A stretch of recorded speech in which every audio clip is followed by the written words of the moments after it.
জনগণ ভোট চায়, ভোট দিয়ে তার প্রতিনিধি নির্বাচিত করতে চায় এবং তাই দিয়ে পার্লামেন্ট গঠন হবে, সরকার গঠন হবে, সেটা হবে জনগণের সরকার। যদি নিয়মিত ভোটটা হইতো তাহলে মানুষের পরিবর্তন করতে পারতো, তাই না? ভোট দিয়ে সেই পরিবর্তন করার সুযোগ তো সে দেয় নাই। আজকে সেই জন্যই আপনাদের কাছে আমাদের অনুরোধ যে আপনারা সুকালপুকুরের মানুষেরা, আপনারা সবাই আমাকে কিন্তু বিগত নির্বাচনগুলোতে অনেক জায়গায় বেশিরভাগ ক্ষেত্রে ধানের শীষকে তৈরি করেছিলেন।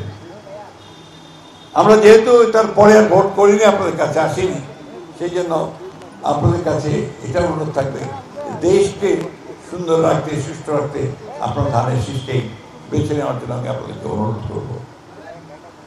প্রিয় বন্ধুগণ, আপনারা জানেন যে আগামী 2026 সালের ফেব্রুয়ারি মাসে সরকার বলছে নির্বাচন হবে, তাই না?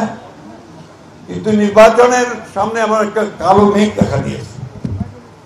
এখানে কিছু কিছু রাজনৈতিক দল তারা অযথা কিছু দাবি করতেছে। সেই দাবিটার মধ্যে একটা আছে, বলতেছে পিআর না হলে আমরা ভোট করতে দিব না। জনগণ ভোট চায়, ভোট দিয়ে তার প্রতিনিধি নির্বাচিত করতে চায় এবং তাই দিয়ে পার্লামেন্ট গঠন হবে, সরকার গঠন হবে, সেটা হবে জনগণের সরকার।